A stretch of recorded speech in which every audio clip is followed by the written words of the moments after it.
Panda Gaming going to be pushing in. Doe trying to get that initial pressure out onto Frosty. Dark Archon Yo as well, trying to connect that damage. The Hodge going out onto Chaz. He's going to be removing that immediately with that adaptation trinket choice. But Frosty going to be taking a tremendous amount of damage very early on. There's the BM coming out from Dark Archon. He does get sheeped on it. They need to get pressure going, but he has not popped his Doom Winds yet. Looks like there's a Nova going out in the Doe. He's taking a ton of damage here. Bad start for Panda Gaming here. Polymorph onto Saji. Frosty doing absolutely fine. This is not good for them. Doe sitting at 20% HP. Silence onto Saji. He needs to get him top. He needs to pop that wings, pop him back off. But again, they need to get a pressure going, and I do not see it here. Yeah, that's the problem when they're on Frosty. No Lifer is just doing work, throwing out those polymorphs, getting out those big glacial spikes. Doe needs to be careful. Right now, No Lifer does have those 5 icicles available. He can get out that huge glacial spike. The mind control actually going out onto Doe as well. Chad's getting swapped though, trying to run away, going to be using that Divine Favor to top himself off. But in the meantime, Doe and both Dark Archon Yo able to reconnect onto him. The Hodge going out onto Doe, the Sheep out onto Saji, but Chaz still in a lot of trouble. Yeah, interesting. They're deciding to target the Holy Paladin rather than the 2 Clothies. They are doing work on him, but he's actually able to get away.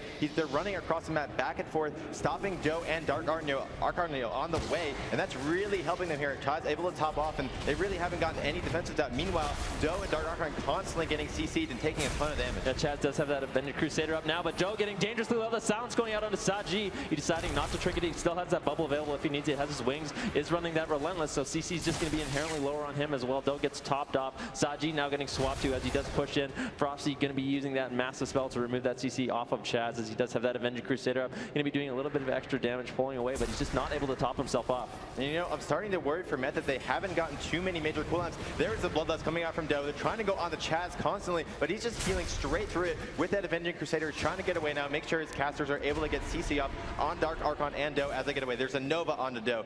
Dark Archon sitting in the middle. It's hard for them to get damage off from the Holy Paladin. I'm not sure that's the right target. Yeah, No Lifer is able to get those glacial spikes off, but it's not doing too much to Doe for the time being. The full sheep though going out onto Saji. This is what Method needs. Doe going to be in a lot of trouble. Going to be using that defensive cooldown to remove some of that incoming damage, slow it down just a little bit coming out from Method, but Method looking really good right now. Chaz is being targeted down all game, but he still has every defensive cooldown available. The full silence going out onto Saji. Doe down to 10% HP. Can Saji heal through it? It doesn't look like he's going to be able to.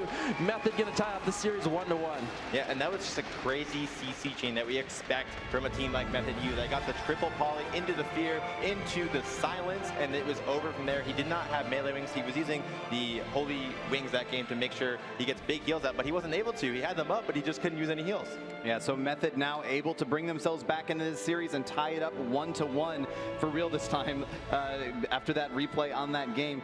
So very able to, they've definitely been able to show that they have it, what they words. They have what it takes to be able to come back in this series and be able to push it back. Now the big question is, next game they're going to have to play on Panda Gaming's map choice and Panda Gaming's counter comp, and we know that Panda Gaming, they have the ability to counter pretty much any composition that Method is going to go with here. So we'll find out what map Panda Gaming is actually going to choose here in just a moment. But take a look at that scoreboard. Look at the amount of damage that was coming out from, honestly, from both teams. It was actually pretty even across the board, but Chaz is actually the one that I find really interesting there. Comparing him to Saji, Chaz actually did 3.7 million damage, whereas Saji only did 86,000. What's going on there? I think it was their difference in specialization. Was Saji actually playing Avenged Crusader that game?